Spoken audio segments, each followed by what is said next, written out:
Hello, my name is Portilla. Welcome to the tournament coverage of the Weapons of Grass Destruction. Footage brought to you by Deep South Disc Golf.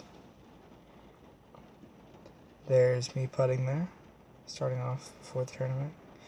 So we got a hole 1. We didn't start here, but it's a par 3, 234 feet. Pretty straightforward. You go up the middle with a putter or hyzer line. I went with the hyzer. Shanked it a little wide right, but that's no big deal. There's still a salvageable putt when you're down there at the basket. As you can see here. Went a little long too.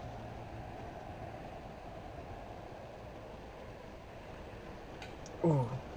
I remember thinking right before that putt, just make it look good. Make sure that it gets there to the basket. Don't make it be a wasted opportunity. So, hit the top, but I got what I asked for. Moving on to hole 2, par 3, 267 feet. You have 2 lines, up the gut or hyzer. Once again, throw in the same disc, same kind of line, just more straight instead of in the air. Gets a nice skip up to the basket, and here I am putting for 2. I don't take a whole lot of time on my putts, seeing as how the more time you think about it, the more time you had to mess up. Starting off after 2 holes, finally with a birdie. Moving on to hole 3, par 3, it's 276 feet. Pretty straightforward. The main route I see on this hole is a sidearm route, tacking right at it, or a hyzer to the right. It's a good hole. I like the power line gimmick. Luckily able to convert on that too. That was a really nice putt to get going. Moving on to hole 4. Another par 3 that's relatively short, 207 feet, I believe. Couldn't tell if that said 6 or 0. Right here I threw a Proto PA1 that's pretty beaten in. As you can see, it hits the hill and just slides right up to the basket for a pretty easy look at 2, to which I converted on. Moving on, this was our actual starting hole of the tournament. Hole 5, 363 foot par 3. In my head, I was thinking a hyzer off the tee was the best way to go, but I hit a tree branch and fell straight down. So, I walked up, took my upshot with my PA1. Not really pleased, just trying to get out of there as quick as I could. Leaving myself with a tester putt to start out the tournament, but I converted. I was really happy to be able to save that par. It was a tough putt. So moving on to the second hole of my tournament, and hole 6, 297 foot par 3. Pretty straightforward hole. Now, the cameraman was not able to catch my shot in time because I literally just walked up and threw, but as you can see there, the results of that shot was wonderful. I threw a flat top 750 M2 that just went right at the basket. Next hole is a 400 foot par 4 that honestly I think should be a par 3. If you watch, I pretty much threw it straight up into the air. Not a good throw at all. Wasn't really much of any distance. It was literally turning left as soon as it left my hand because I weaked it. And here I am, honestly with a look. I decided to lay up because there's a treacherous hill behind the basket. And I suppose that might be the only reason why it's par 4, but to me, it should still be a par 3. If somebody actually gets that first shot right, it's an easy eagle every time. But it's a birdie and I'm not complaining, so moving on to hole 8, 273 foot par 3. Now, I don't know what happened here, but apparently also didn't get that footage either. I guess I need to stop throwing so quickly.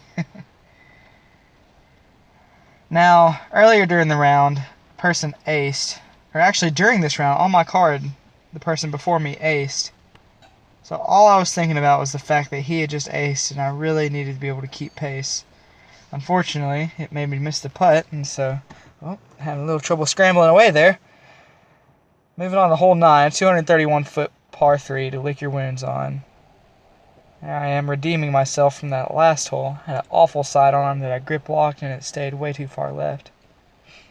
Here it landed perfectly in front of the basket. A little short, but it's a putt. Dead in the center of the chains. That felt really good after having taken that silly 3 on the past hole.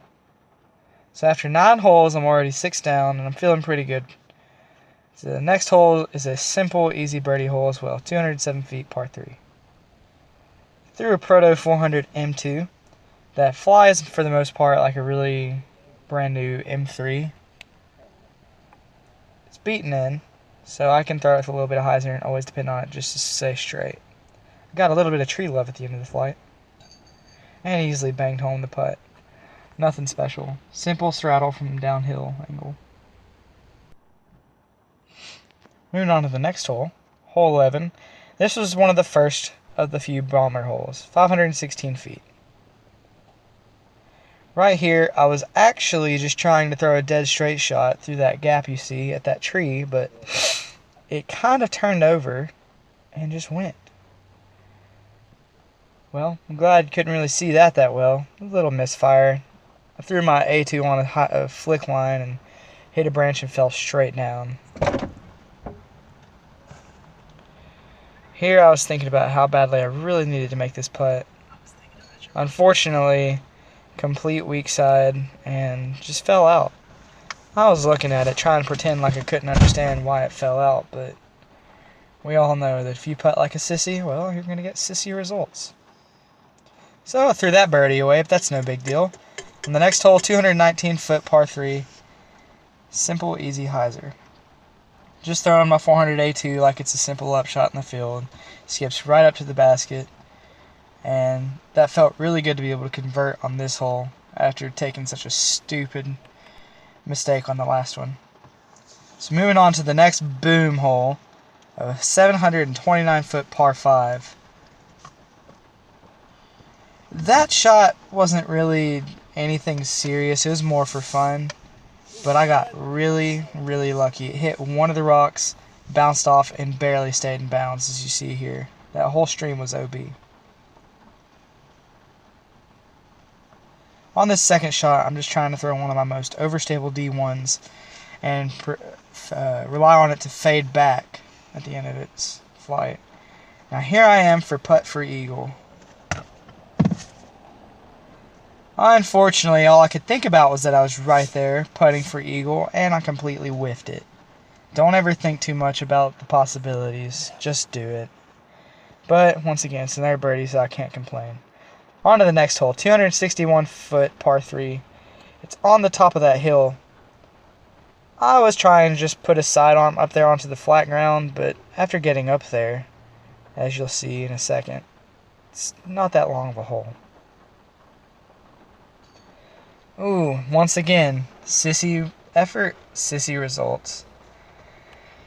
In my head, walking up to that hole, thinking about my shot, I thought it was a lot farther than it looked. 261 is an easy sidearm distance, and for some reason I left it short, thinking that I just wasn't able to make it in the first place, so. On to the next hole. Here I am letting out some frustrations at that ridiculous putt. This shot just stayed dead straight for the longest time and faded off, skipped off the hill, and put me in nice flat ground. Here I am throwing the same shot as I did on hole 12 a minute ago.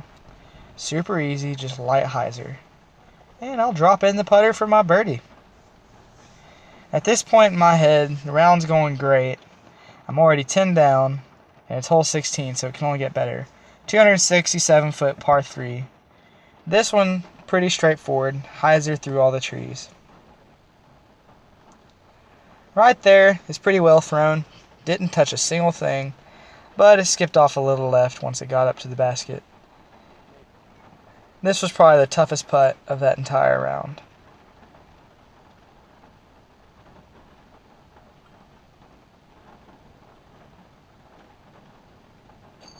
And just right into the center pole.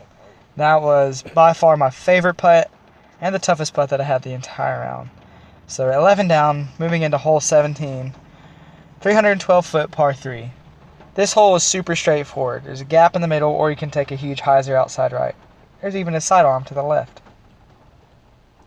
I took a hyzer out right with a brand new D1 I had just put in my bag, but I left it a little too straight and it hits the pavilion roof and tumbles off on the other side. So here I am thinking, don't do any more damage, just lay up. And my layup catches a branch, as usual, nothing good ever happens, so I'm trying to lay up for me. And unfortunately caught a spit out as well, so now on an easy 2-hole, I take a 5.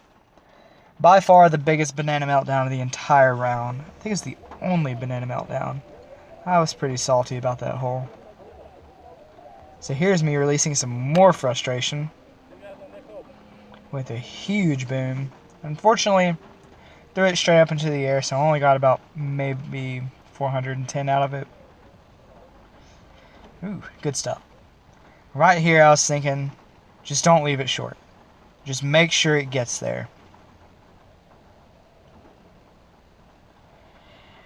And well, while it may have gotten there, I left it way wide right, not even giving myself a chance to be able to have a viable putt to be able to gain back those strokes I just lost for an eagle. But, as you can see, I'm pretty much pin high. Here I'm just thinking to myself the same thing I thought on hole 1. Just make it look good. Make it get there, and the rest will follow.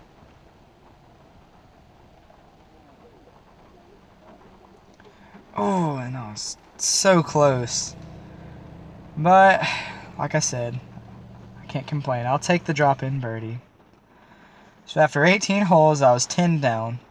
By far one of the best tournament rounds I've ever played, seeing as how I was completely playing blind and on camera for the first time.